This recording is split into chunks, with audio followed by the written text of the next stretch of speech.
ಪಾರಮಿಗಳು ಪೂರ್ಣ ಆಗಿದೆ. ಇವಳು ಸಮ್ಯಕ್ ಸಂಬುದ್ಧನಾಗುವ ಬೋಧಿಸತ್ವನ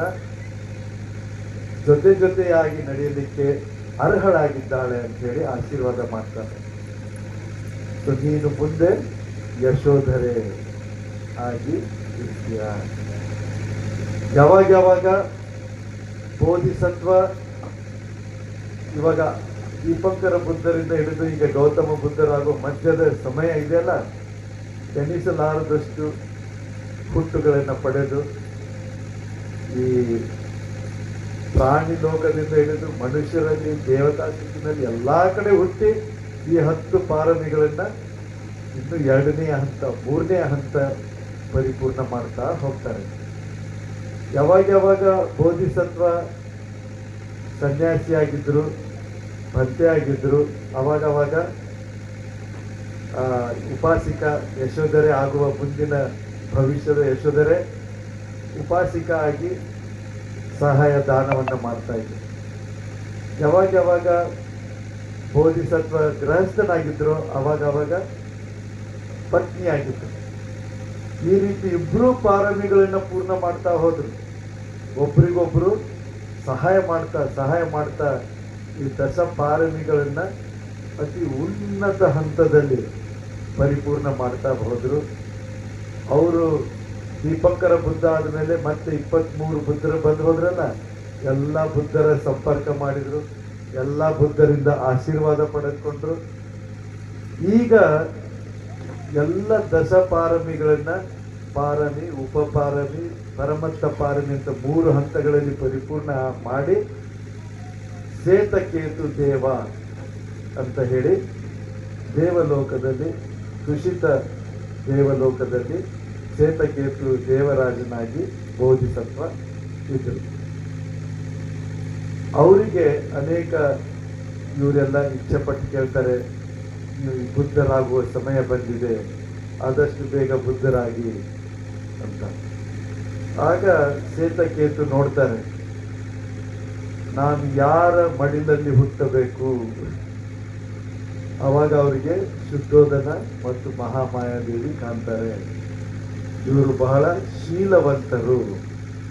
ಆಮೇಲೆ ಮಹಾಮಾಯಾದೇವಿ ಕೂಡ ಈ 10 ಪಾರಮಿಗಳನ್ನ ಪೂರ್ಣಗೊಳಿಸ್ತಾ ಇದ್ದಾರೆ, ತುಂಬಾ ಪೂರ್ಣಗೊಳಿಸಿದ್ದಾರೆ.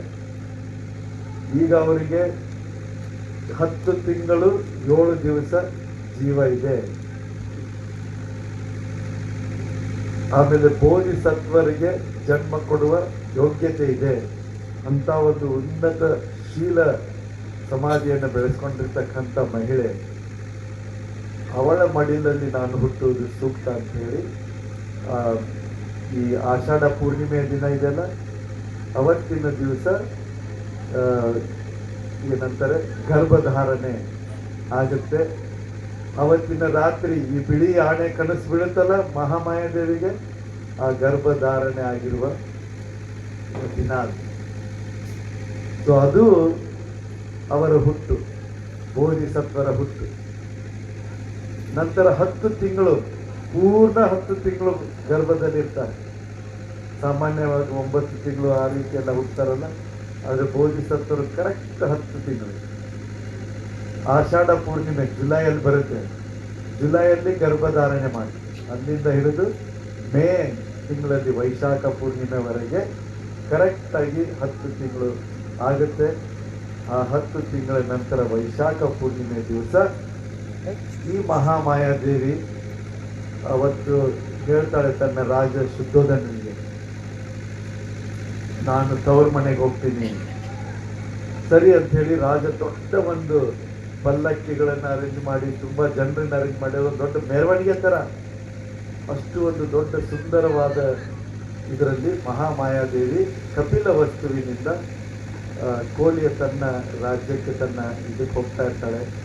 ಆಗ ಲುಂಬಿನಿ ವನದಲ್ಲಿ ಹಾಯ್ದು ಹೋಗುವಾಗ ಸಾಯಂಕಾಲ, ಇವಾಗ ನಾವು ಸಾಯಂಕಾಲ ಪೂಜೆ ಎಲ್ಲ ಮಾಡಿದ್ವಲ್ಲ ಅಂತ ಒಂದು ಸಮಯ, ಸೂರ್ಯಾಸ್ತದ ಸಮಯ.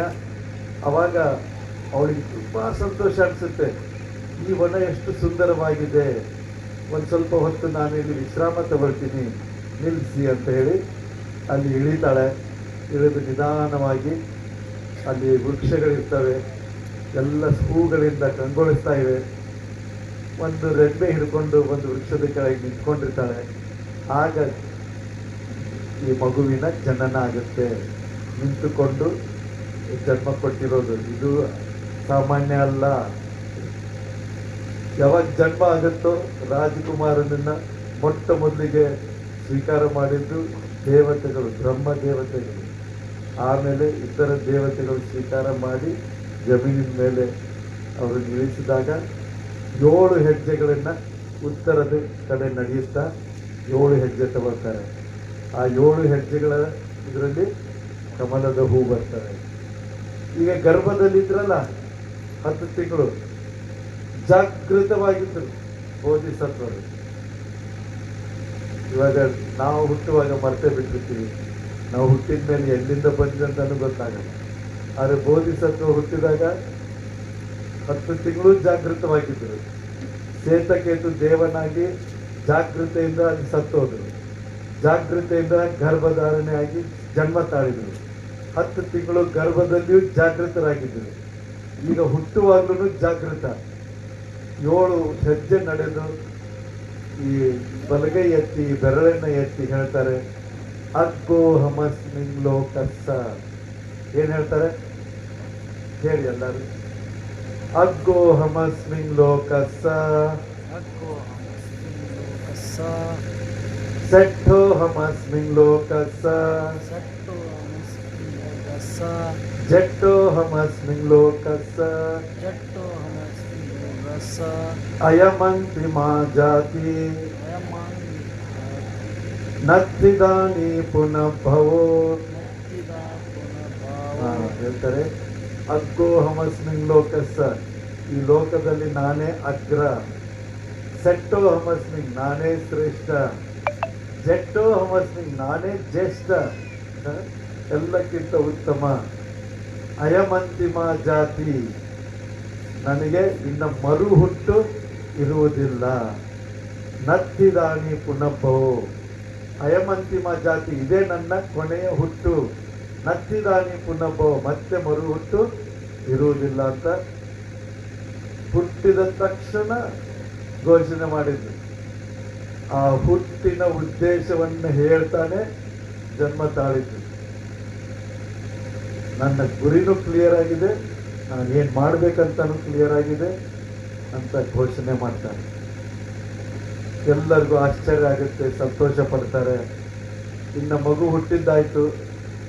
ಆಮೇಲೆ ತಾಯಿಗೆ ನೋವಿಲ್ಲ, ತೊಂದರೆ ಇಲ್ಲ. ಅವಳು ಬಹಳ ಒಂದು ಸುಖ ಅನುಭವವನ್ನು ಪಡಿತಾಳೆ. ಅವಳು ಹೇಳ್ತಾಳೆ, ಇನ್ನು ತವ್ರ ಮನೆಗೆ ಹೋಗಿ ಇನ್ನೇನು ಮಾಡೋದಿದೆ, ನಡೀರಿ ವಾಪಸ್ ಮತ್ತೆ ಕಪಿಲವಸ್ತಿಗೆ ಹೋಗೋಣ ಅರಮನೆಗೆ ಅಂತ. ದೂತರು ಹೋಗಿ ಹೇಳ್ತಾರೆ ರಾಜನಿಗೆ. ರಾಜ ದೊಡ್ಡ ಒಂದು ಇದರಿಂದ ಶೃಂಗಾರ ಮಾಡಿ ಅವರನ್ನ ಬರಮಾಡ್ಕೊಳ್ತಾನೆ ರಾಜಧಾನಿಯಲ್ಲಿ. ಅದಾದ್ಮೇಲೆ 3ನೇ ದಿನ ಅಸಿತ ಮುನಿ ಅಂತ ಬರ್ತಾನೆ. ಅಸಿತ ಆ ರಾಜನ ರಾಜಗುರುನಾಗಿದ್ದಾನೆ. ಸೊ ಅವನಿಗೆ ಸುದ್ದಿ ಬರುತ್ತೆ ಈ ಮಗು ಹುಟ್ಟಿದೆ ಅಂತ. ಅವನ ಅಸಿತ ಮುನಿ ಬಂದು ನೋಡ್ತಾನೆ ಎಲ್ಲ ಲಕ್ಷಣ, 32 ಲಕ್ಷಣಗಳಿವೆ. ಭಗವಾನ್ ಬುದ್ಧರ ಶರೀರದ ಮೇಲೆ ಎಷ್ಟು ಲಕ್ಷಣ ಇದೆ? 32. ಇವಾಗ ಇದು ತಲೆ ಸ್ವಲ್ಪ ಉಬ್ಬಿದೆ, ಕಣ್ಣುಗಳು ಇದು ಹಸುವಿನ ಕಣ್ಣು ಥರ ಇದೆ, ಈ ಭುಜ, ಕೈಗಳು ಈ ರೀತಿ ಎಲ್ಲ ಇದೆ, ಕಿವಿ, ಇವೆಲ್ಲ 32 ವಿಶೇಷ ಲಕ್ಷಣಗಳು. ಇದನ್ನು ನೀವು ಎಲ್ಲಿ ಓದಬಹುದು? ಓದ್ಲಿಕ್ಕೆ ಇಷ್ಟನಾ ನಿಮಗೆ? ದೀಘ ನಿಕಾಯದ ಲಕ್ಕನ ಸೂತ್ರ ಅಂತ ಇದೆ. ಲಕ್ಕನ ಸೂತ್ರದಲ್ಲಿ ಭಗವಾನ್ ಬುದ್ಧರು ಹೇಳ್ತಾರೆ ಈ 32 ಅಲ್ಲಿ 32 ಈ ಲಕ್ಷಣಗಳು ಯಾಕೆ ಬಂದು, ಈ ಶರೀರದ ಮೇಲೆ ಈ ಲಕ್ಷಣ ಬಂದಿದೆ ಅಲ್ಲ, ಅದು ಯಾಕೆ ಬಂದಿದೆ? ಈ ಪಾರಮಿ, ಈ ಗುಣವನ್ನು ನಾನು ಬೆಳೆಸ್ಕೊಂಡಿರೋದ್ರಿಂದ ಇದು ಬಂದಿದೆ, ಇದರಿಂದ ಇದು ಬಂದಿದೆ, ಇದರಿಂದ ಇದು ಬಂದಿದೆ ಅಂತ 32ಕ್ಕೂ ಕಾರಣವನ್ನು ಹೇಳ್ತಾರೆ. ಅರ್ಥ ಆಯ್ತಲ್ಲ? ಸೊ ಹೀಗೆ ನಮ್ಮ ಭಗವಾನ್ ಬುದ್ಧರ ಜನನ, ವೈಶಾಖ ಪೂರ್ಣಿಮೆ ದಿನ ಜನನ, ದುಂಬಿನಿ ವನದಲ್ಲಿ ಜನನ. ಆಮೇಲೆ ಅವರಿಗೆ ಸಿದ್ಧಾರ್ಥ ಅಂತ ಹೇಳಿ ಹೆಸರು ಕೊಡ್ತಾರೆ. ಸಿದ್ಧಾರ್ಥ ಅಂತ ಹೆಸರು ಕೊಟ್ಟಾದ್ಮೇಲೆ 5ನೇ ದಿವಸ ಅವರಿಗೆ ಹೆಸರು ಕೊಟ್ಟಿದ್ದು 5ನೇ ದಿವಸ. 7ನೇ ದಿವಸ ಮಹಾಮಾಯಾದೇವಿ ತೀರ್ಕೊಳ್ತಾರೆ. ತೀರ್ಕೊಂಡು ಅವ್ರು ತುಷಿತ ಲೋಕದಲ್ಲಿ ಹುಟ್ಟುತ್ತಾರೆ. ನಂತರ ಭಗವಾನ್ ಬುದ್ಧರಾದ್ಮೇಲೆ ಅವರಿಗೆ ಧರ್ಮೋಪದೇಶ ಮಾಡ್ತಾರೆ. ಅವರು ಸೋತಾಪನ್ನಾಗಿರ್ತಾರೆ. ಅರ್ಥ ಆಯ್ತಾ? ಸೊ ನಮ್ಮ ಭಗವಾನ್ ಬುದ್ಧರ ಹುಟ್ಟು ಆ ರೀತಿಯಾಗಿತ್ತು. ನಂತರ ರಾಜಮನೆತನದಲ್ಲಿ ಬೆಳೀತಾರೆ.